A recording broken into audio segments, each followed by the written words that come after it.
पुणी थरे clean sweep है भारत। वेस्टइंडीज खेल जाइथिबा पंचम तथा अंतिम टी20 मैच रे इंग्लैंड भारत को 56 रन रे परास्त करी 5 मैच विशिष्ट सीरीज को 4-0 रे क्लीन स्वीप करिछि।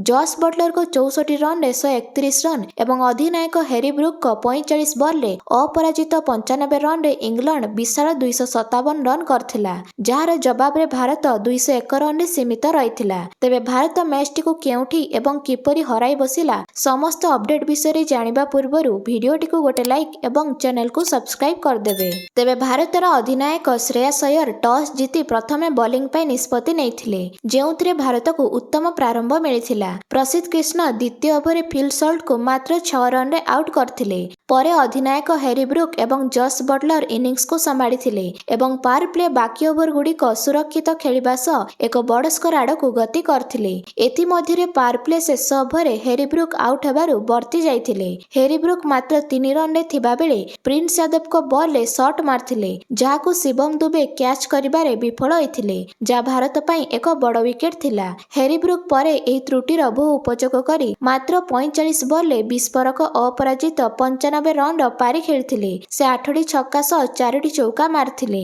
जेतेबेले कि अधिनायक जॉस बटलर निज सेंचुरी पूरण करिबा क्षणे एक जीवनदान पाइथिले। अक्षर पटेल को बॉलिंग रे डीप एक्स्ट्रा कवर रे बटलर को एक आसान कैच छाड़ी देथिले सूर्या सेठगे। एही सुजोग हाथ छड़ा हेबा अत्यंत महंगा साब्यस्त होइथिला भारत को, कारण बटलर मात्र 64 बॉल रे 131 रन दमदार इनिंग्स खेलिथिले। बटलर एवं ब्रूक भारतीय बॉलिंग आक्रमण को संपूर्ण भाबरे भांगी देथिले एवं खराब लाइन लेंथ बॉल गुड़िकरे भयंकर शॉट लगाई बॉलर को ऊपर भारी पड़थिले। उभय 233 रन पार्टनरशिप करथिले, जहां इंग्लैंड को 257 विशाल स्कोर करिबारे सहाय्य करथिला। तेबे 258 टार्गेट को पीछा करिबारे भारत विफल होइथिला। एणिकी पंचम टी20 मैच रे वैभव सूर्यवंशी को दलरु बाद दिया जाइथिला। तांको जगह रे अभिज्ञ खेलाड़ी संजू सैमसन ओपनिंग करथिले। संजू सैमसन चौका छक्का सह इनिंग्स को आरंभ देथिले, जेतेबेले कि अभिषेक शर्मा मात्र 3 रन रे थिबा बेले आउट होइथिले। परे संजू मध्य निज विकेट हराइथिले सैम करणक हातरू। संजू 14 बॉल खेली 3टी चौका 2टी छक्का रे 27 रन बाड़ैथिले।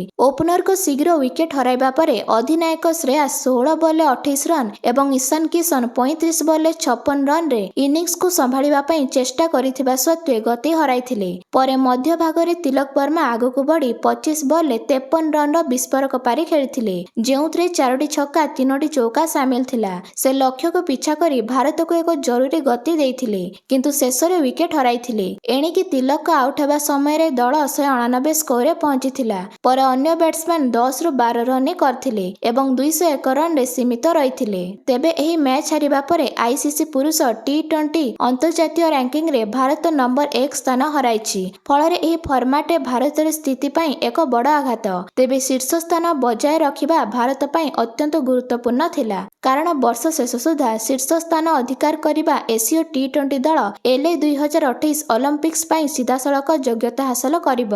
तेबे इंग्लैंड विपक्ष पंचम टी20 मैच परे साक्षात्कार रे भारतर अधिनायक श्रेयस अय्यर तांकर दलर प्रदर्शन को निंदनीय बोली स्पष्ट भाबरे वर्णना करथिले एवं कहिथिले जे दल एक परिवर्तन पर्याय रे अछि। निर्दिष्ट खेलाड़ी को बाछिबाकू से मना करथिले मध्य से विदेशी परिस्थिति सहित शीघ्र खाप खुआइबा एवं बारंबार भूल शिखिबा उपरे गुरुत्वारोप करथिले। तेबे आगु को भारत बनाम इंग्लैंड ओडीआई 3 दिनिया सीरीज आरंभ हेबाकू जाउछि। आपण मानकू कोन लागुछि ओडीआई रे केउ भारतीय खेलाड़ी सर्वाधिक रन करिबारे नजर आसिबे? ताहा निज निज मंतव्य कमेंट माध्यम रे जणांतु।